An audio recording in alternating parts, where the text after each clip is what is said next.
चुड़ैल और रानी का दिमाग। एक छोटे से शहर में एक छोटी सी रानी नाम की लड़की रहती थी। उसका जीवन बहुत कठिन था क्योंकि वह अनाथ थी। वह एक खुद की झोपड़ी बनाकर अपना गुजारा कर रही थी, परंतु अनाथ होने की वजह से उसे अपने सारे काम खुद करने पड़ते थे। पर आज उसके पास खाना बनाने के लिए अनाज नहीं था, तो वह अनाज की खोज में बाहर निकलती है। आज तो मुझे अनाज ढूंढकर ही अपना गुजारा करना पड़ेगा और तभी मैं अपना खाना खा पाऊंगी। अरे ये क्या इतना सारा अनाज? पक्का अमीर लोगों ने फेंका होगा, उनका तो उसूल होता है, खाते कम है फेंकते ज्यादा। चलो मैं इसे फटाफट से उठा लेती हूँ, वरना ये भी मेरे हाथ नहीं आएगा। तो रानी जल्दी से उसे उठा लेती है। चलो जिसने भी फेंका, पर मुझे तो उसकी वजह से खाना खाने को मिल रहा है आज, मेरे लिए तो अच्छा है। तभी रानी की नजर वहां पर एक नींबू पे जाती है।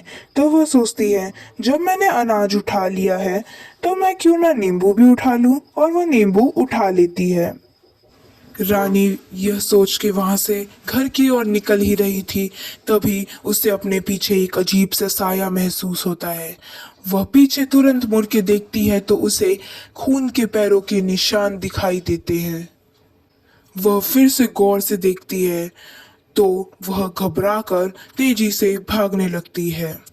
टिक टिक टिक टिक टिक टिक टिक टिक, आवाज भी उसके पीछे से तेजी से उसके ओर बढ़ रही थी। टिक टिक टिक टिक टिक टिक। वो तुरंत पीछे मुड़ के देखती है और वह और तेजी से भागने लगती है।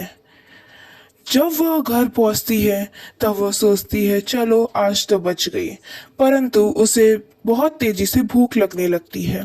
तो वह अनाज को देखती है तो उसे एक अजीब चीज नजर आती है।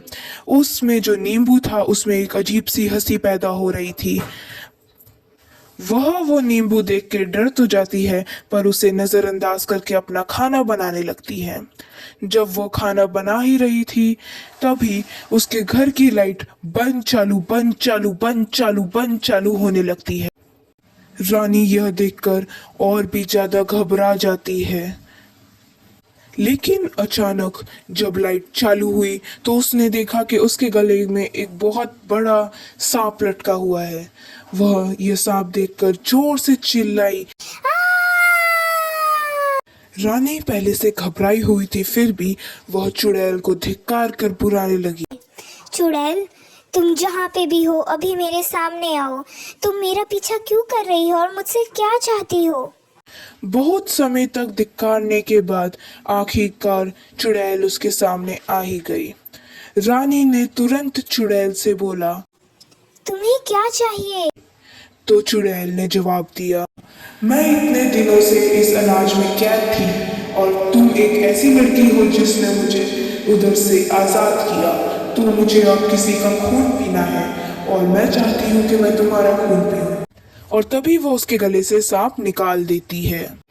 बहुत सोचने के बाद रानी को याद आता है कि उसकी माँ ने मरने से पहले उसे एक जादुई पाउडर दिया था, जिसे कोई भी भूत पे डालने से वो वापस कैद हो जाता है। वह जल्दी से पाउडर लाती है, लेकिन जैसे ही रानी वह पाउडर चुड़ैल के ऊपर डालने जा रही होती है, उसकी आंखों के सामने धीरे धीरे अंधेरा छाने लगता है।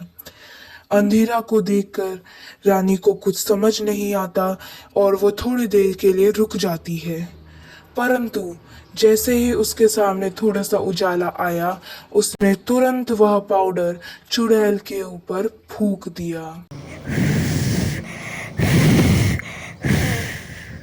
चुड़ैल जोर जोर से चिल्लाने लगी, तुमने मेरे साथ ऐसा क्यों किया धोखेबाज लड़की, मुझे लगा तुम अच्छी होगी। ऐसा कहते कहते वह चुड़ैल वापस अनाज में कैद हो जाती है।